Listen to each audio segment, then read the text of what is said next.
Bonjour à toutes, bonjour à tous, bonjour Chantal, Bonjour André. pour cette nouvelle émission de Jeux de scène, l'émission de Chantal Ozouf et d'André Malamu, consacrée à l'actualité du spectacle vivant en général et du théâtre en particulier. Alors, à l'affiche aujourd'hui, je vous parlerai de Gisèle Halimi, une farouche liberté, mise en scène de Léna Pogam que j'ai vue à la Scala. Du charbon dans les veines de Jean-Philippe Daguerre au théâtre Saint-Georges.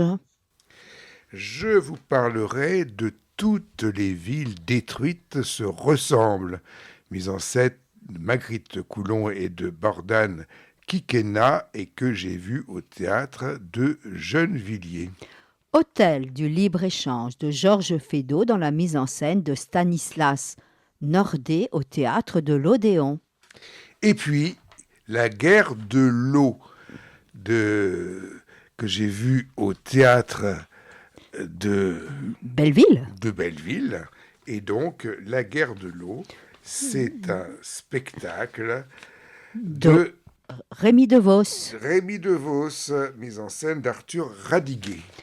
Et encore Orgueil et préjugés ou presque de Isobel Marc-Arthur, librement inspiré du roman de Jane Austen et adapté en français par Virginie Hoc et Jean-Marie Victor au théâtre Saint-Georges.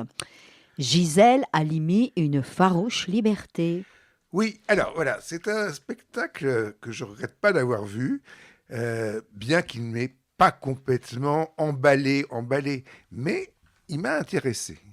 Parce que, évidemment, Gisèle Halimi, ça intéresse. Et que moi qui ne connaissais pas toute sa vie, j'ai appris des choses.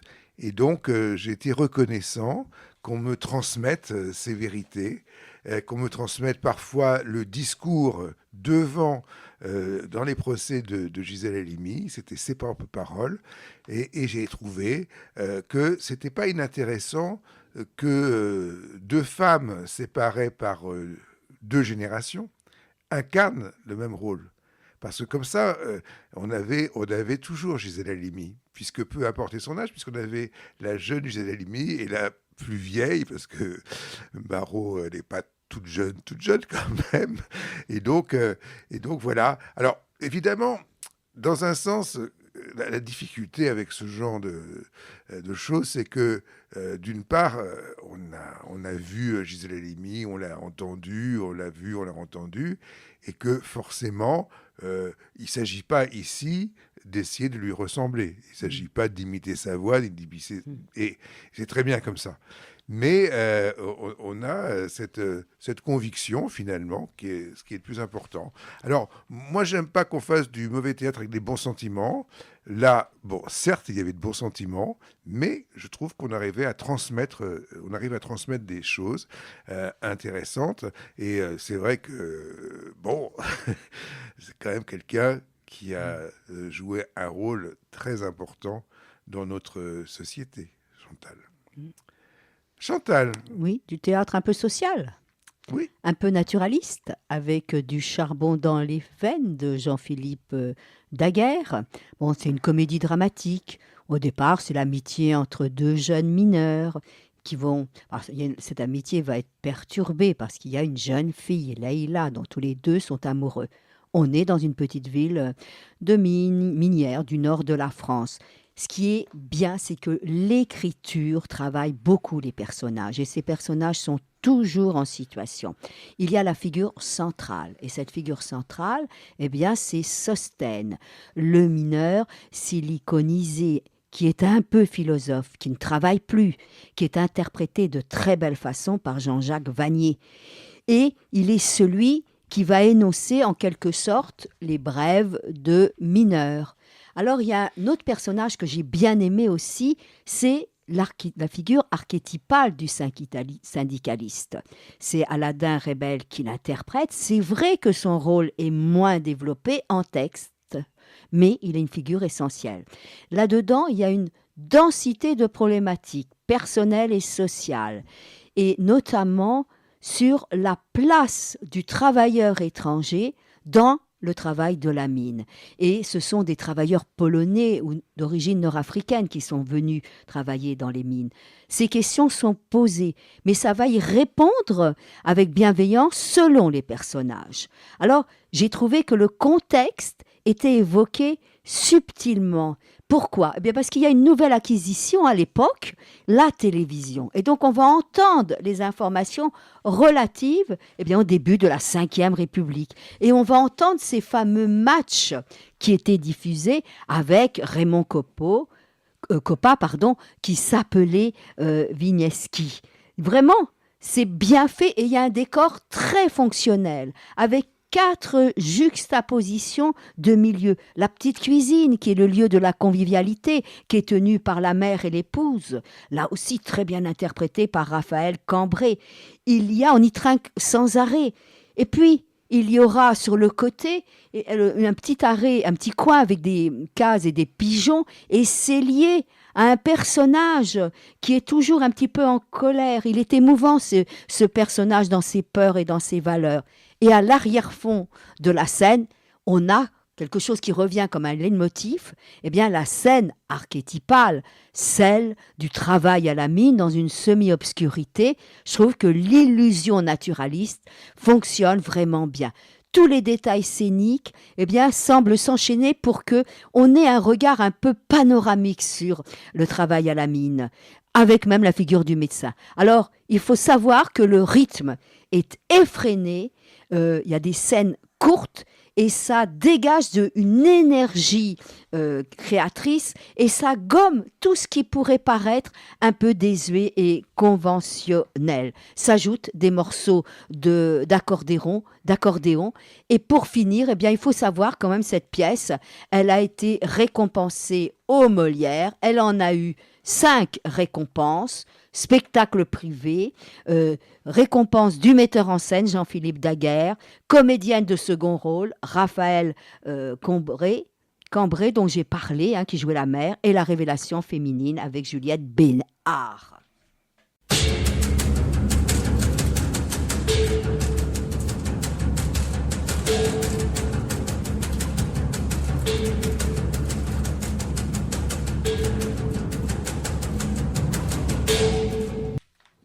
Un joli titre. Toutes les villes détruites se ressemblent. Mais tragique. Je trouve ça un joli titre. Non, dans l'écriture. Assez fort. Mais c'est pas mal parce que ça dit bien les choses. Alors, bon, on est là. Alors, déjà, on n'est pas dans... Alors, je suis au théâtre de Gennevilliers, mais je ne suis pas... Dans la salle. Dans la salle. Non, théâtre de Gennevilliers, je dis n'importe quoi. Si, c'est ça. Hein. Mais je ne suis pas dans la salle parce que je suis à l'endroit où d'habitude on attend de rentrer dans la salle. Et là, on a disposé, disons, comment ça s'appelle, une estrade avec des sièges. Et donc on va être là. Et il n'y a pas de décor. Il y a 2 sièges.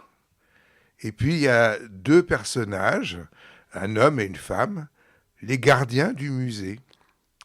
Le musée, alors, c'est le musée européen de la mémoire et de la destruction. Et c'est un musée ambulant. Depuis 1945, il passe de ville en ville. Là, on est en banlieue parisienne, etc. Et il n'y a personne. C'est fictif, là, tu nous racontes. Non, le musée... Moi, musée... j'étais au théâtre. Moi. Non, mais le musée, l'histoire du musée. Mais j'en sais rien. Quand je vais au théâtre, je suis pas en train de regarder si c'est vrai ou pas. Je pense que c'est pas vrai du tout, mais peu importe. Oui. Quand je suis au théâtre, c'est pour croire que c'est vrai. Bon, non, mais ce que je voulais demander, je comprends pas du tout ta question. Je voulais demander simplement si cette histoire de musée, c'est quelque chose de fictif dans l'histoire. Voilà. Alors, je suis pas un historien, mais je pense que c'est complètement fictif. Et c'est ça qui me plaît bien, parce que je ne vois pas où est-ce qu'on va inventer un musée des villes détruites et de la destruction. Je ne pense pas que ça existe. Hein. Mais bon, donc, ce qu'il y a d'assez extraordinaire, c'est que il se passe rien et que ces deux personnages attendent et ils s'ennuient.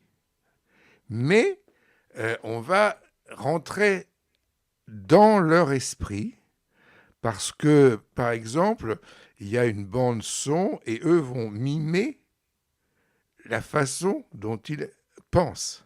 Et puis, on va avoir, bon, évidemment, cette façon d'essayer de dépasser le vide. Et c'est cette écriture du vide qui est très belle, c'est très paradoxal, et j'ai trouvé ça un projet de théâtre assez extraordinaire. Parce que justement, on joue sur l'inverse du drame, puisqu'il ne se passe rien, quelque part. Et pourtant, ce fait qu'il ne se passe rien a quelque chose de dramatique. Bon, donc je vais vous lire mon petit sonnet théâtre à ce propos. Donc, ça s'appelle MEMD, Musée européen de la mémoire et de la destruction. Donc, le titre, c'est « Toutes les villes détruites se ressemblent ». Toutes les villes détruites se ressemblant, on est dans le musée Mémoire et Destruction. Un musée européen, désert, sans action.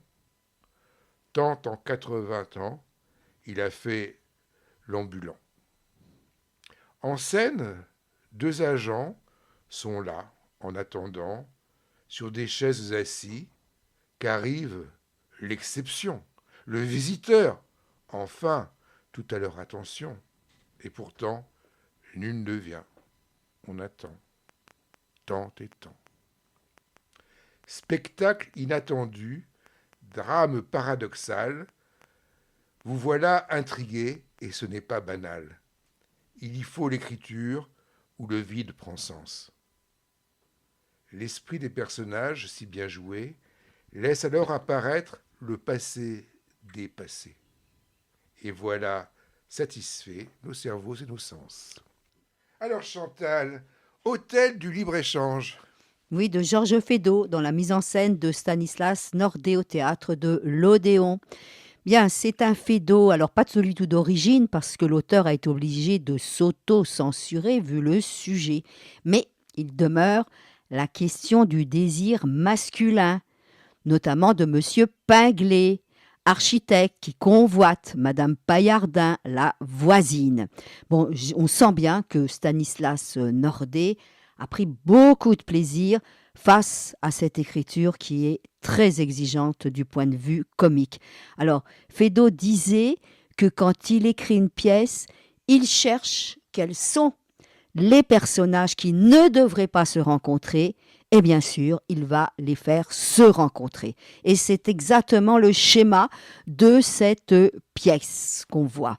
Donc la direction d'acteur de Stanislas Nordet est très très belle.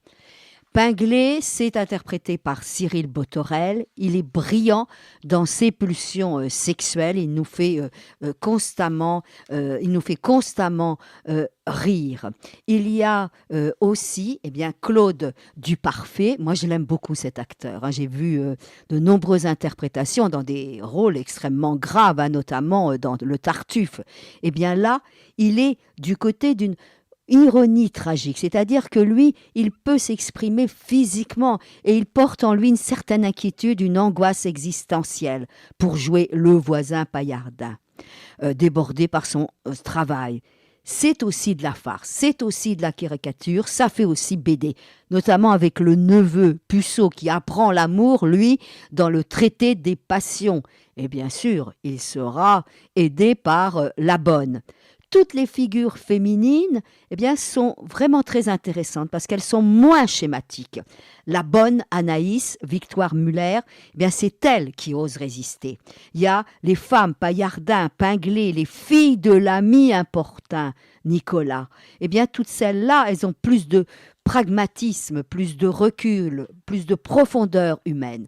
C'est une scénographie qui est belle, qui est très visuelle, grâce aux couleurs du décor, grâce aux costumes. La première partie, on est dans la maison de Pinglet, noir et blanc. Et puis on a les citations sur les murs, les citations de la pièce. La seconde, c'est l'hôtel. tout rouge, avec simplement 2 chambres, avec des portes fermées. Là, c'est le lieu de tous les excès de jeu. C'est le lieu de tous les excès de costumes. Raoul Fernandez entretient un certain trouble dans cet hôtel. Il y a un comique qui explose avec des jeux de cache-cache, avec des situations extrêmes, avec des esprits frappeurs. C'est virtuose sur le plan dramatique, sur le plan scénographique. Je n'ai rien dit sur les costumes, sur ces costumes qui sont faussement érotiques et qui sont métaphoriquement autruches. C'est un vrai décalage de cabaret et le vaudeville s'emballe avec une chorégraphie hilarante. On est ravis d'avoir, pour cette fin de saison, au théâtre de l'Odéon, un comique et d'avoir ri avec tant d'intelligence au sujet du comique.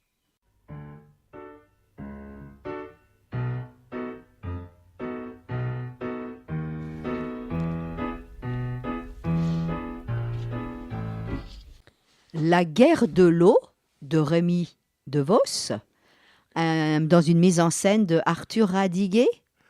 Alors voilà, on est sur une scène, mais c'est une scène qui n'est pas encore une scène, puisqu'il s'agit de réunir un certain nombre de volontaires pour interpréter le soir ou 24 heures après un spectacle. Et que celui qui a décidé tout ça, qui fera le metteur en scène, il obéit à une sorte de mage écologique qui dit que ce soir-là, il faudra que tout le monde dans le monde fasse des spectacles sur l'écologie. Donc on va gérer des choses, des thèmes un peu à la mode, si je puis dire, l'écologie, le féminisme.